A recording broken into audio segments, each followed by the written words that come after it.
નમસ્કાર જૈન મિત્રો, આજે યુટ્યુબના માધ્યમથી આજે રોજ જોવા જાય તો 23 તારીખ એ વિદ્યા સહાયકની જે છે 1 થી 5ની જે જિલ્લા પસંદગી થઈ રહી છે એમાં આજે બંને ઉમેદવારોને બોલાવેલા હતા. એમાં વિજ્ઞાન પ્રવાહ અને સામાન્ય પ્રવાહ. તો આ બંને પ્રવાહોને લઈ અને આજે કેટલા ઉમેદવારો આવેલા છે, અંદાજિત કેટલાક છે ગેરહાજર રહેલા છે અને અંદાજિત કેટલાક કોમન ઉમેદવારો છે રિપીટ થયેલા છે, બાબતે આપણે સંપૂર્ણ આજની જેટલી અપડેટ છે એની આ વિડીયોની અંદર વાતચીત કરીશું. તો સૌથી પહેલાં તો જોવા જાય તો ગઈકાલે જોવા જઈએ તો વિજ્ઞાન પ્રવાહના ઉમેદવારોને બોલાવેલા હતા.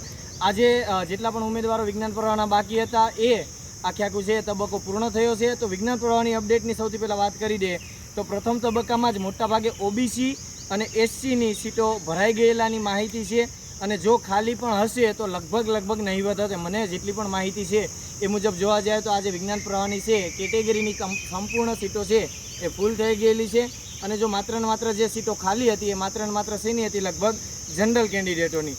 બીજું જોવા જાય તો વિજ્ઞાન પ્રવાહમાં જેટલી પણ સીટો વધેલી છે જનરલની એ તમામ સીટો છે એ સામાન્ય પ્રવાહમાં છે કન્વર્ટ કરી દીધેલી છે.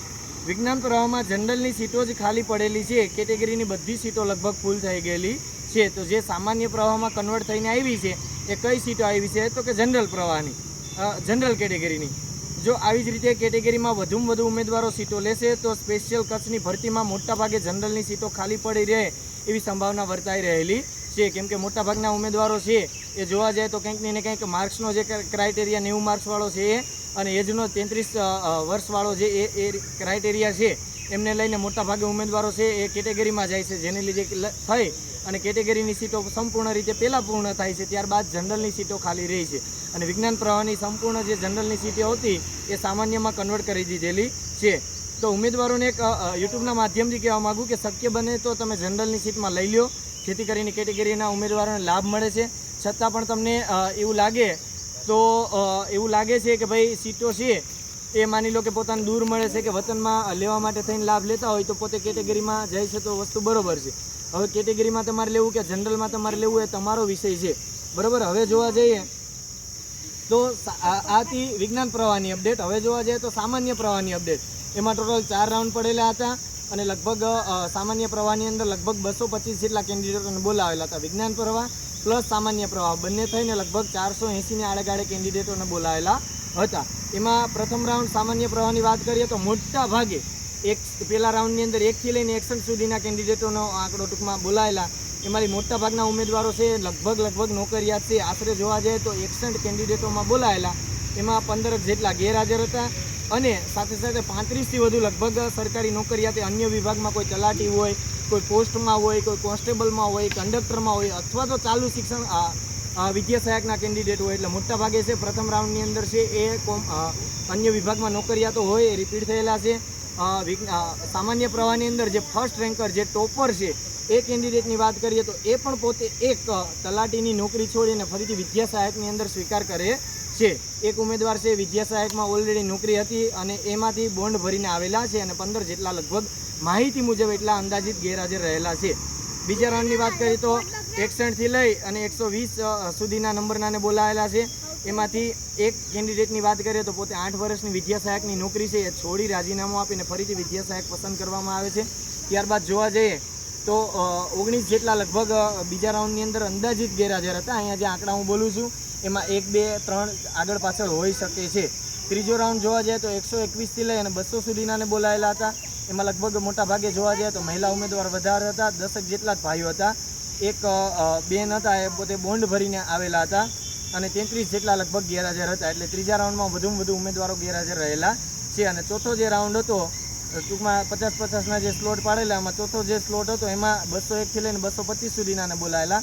એમાં 3 જેટલી જોવા જાય તો મેલ અને 11 જેટલા લગભગ ફિમેલ. એટલે લગભગ જોવા જાય તો આ 14-15 કેન્ડિડેટ અંદાજિત આંકડો કહું છું, 15 જેટલા હોય મતલબ કે 10 જેટલા ગેરહાજર હોય છે. હવે 4 સ્લોટનો તમે ટોટલ મારવા જાઓ તો લગભગ 80, 85, 90ને આડેગાળે કેન્ડિડેટ લગભગ સામાન્ય પ્રવાહમાં ગેરહાજર રહેલા હોઈ શકે છે.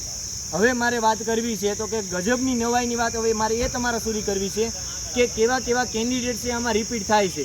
રિપીટેશન એ ઉમેદવાર પરીક્ષા પાસ કરે છે, પોતે સારા માર્ક લાવે છે, મેરિટમાં ઇન થાય છે તો પોતે નોકરી લે છે, એ સારી વસ્તુ છે.